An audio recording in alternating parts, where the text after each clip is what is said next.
Greetings, programs. Welcome back to All's Fair in Toys, Pop Culture, and Movies. Well, I got Tron. As you saw in my one of my previous videos, we did Tron Legacy unboxing and review. I'm going to do a video today of the unboxing and review. So we'll unbox it and then we'll come back. I got this yesterday from Walmart. I haven't had a chance to open it because, work got in the way. So let's take a look at the 4K of Tron. And this is a beautiful, beautiful artwork. I was trying to figure out which one I thought looked better. I really like the artwork for this one. Maybe it's for nostalgia reasons. I don't know, but it just... there's something amazing. The Tron poster, the original 82 poster, actually, which this is sort of not quite modeled after. I think this is more modeled after like the clamshell cases for the VHS, if you remember back in the day. But I love, one of my favorite movie posters is the Tron movie poster with the raising the disc up, Tron and Yori. And a couple of things which I always found interesting with Tron is the light cycle was originally supposed to look like the Tron Legacy light cycle. They wanted the rider out on a bike, like, exposed. But with computer graphics at the time, that just wasn't feasible. So they went with the enclosed light cycle look.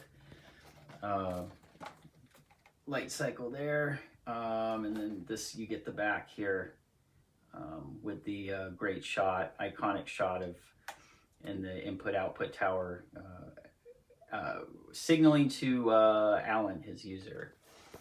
And we'll take a look at the inside. The other thing that I always found interesting with Tron was how the Academy Awards that year did not allow Tron to be nominated for Best Effects because using computer effects was apparently cheating. Because who would want to nominate any movie that uses a computer to aid in the special effects, right? But yeah, definitely things have changed. Wondering if that'll be with AI soon, with best effects being snubbed because AI did it. Who knows? So the disc for... This is actually the old Blu-ray disc. This is the same disc that I have from a few years ago. So the standard Blu-ray, they didn't update. Obviously the 4K is new. And you got this great picture of the Tron disc on there. So we'll take a look at that in a minute and we'll just show you the inside here. I did see Tron back many years ago, the 70mm print at the El Capitan Theater in Hollywood. That was pretty cool. And I don't know if anybody remembers the People Mover at Disneyland. They used to have, you would go inside the world of Tron. So a lot of great memories with Tron. Can't wait to check this out. Are you guys picking this up? Do you guys have all those memories of the toys? And did you have any of the merchandise, the storybooks, all that stuff? So I'm super excited. I hear it's a great restoration, so we'll take a break. I'll come back and share my thoughts. Thanks.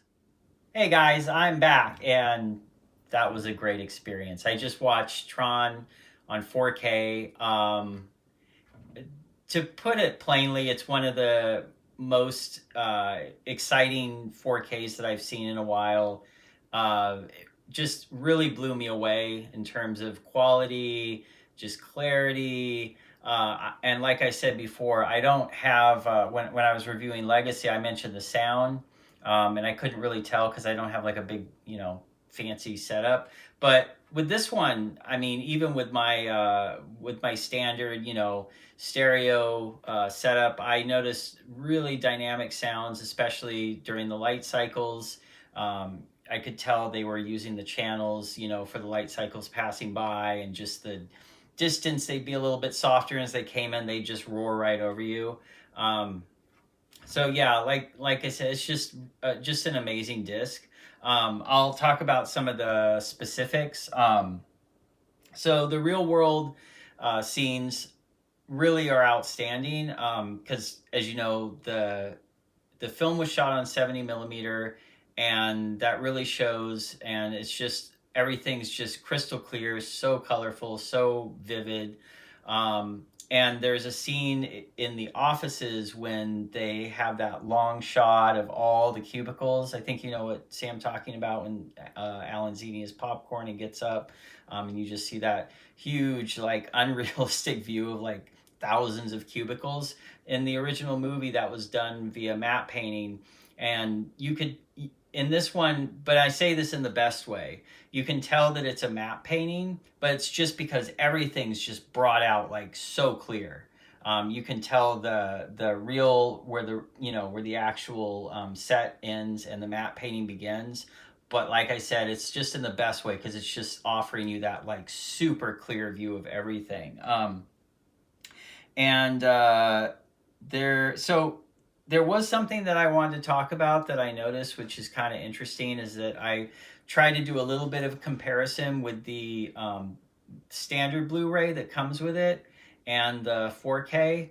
And I remember when Kevin Flynn gets absorbed into the computer and he's going through those electronic tunnels.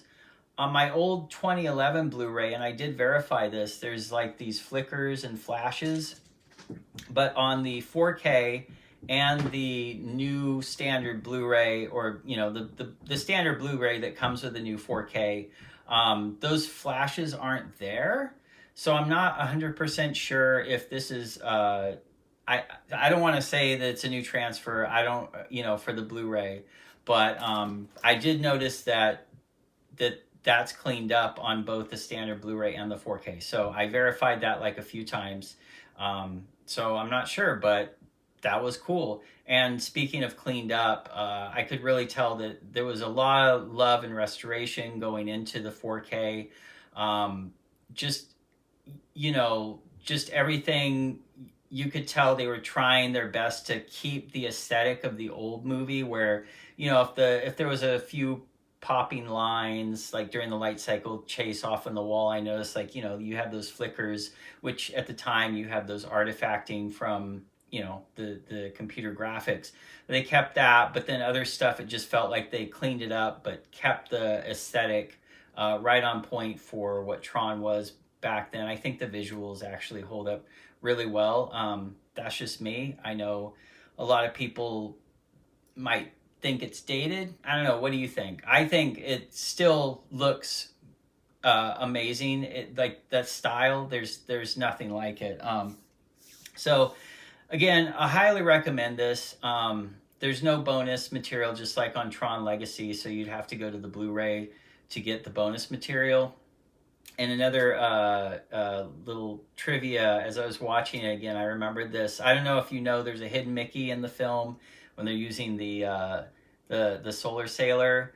There's a shot where it shows it's going over the ground, and if you look, you can see Mickey's silhouette, which is kind of a nice little nod to having Disney produced it back in the day.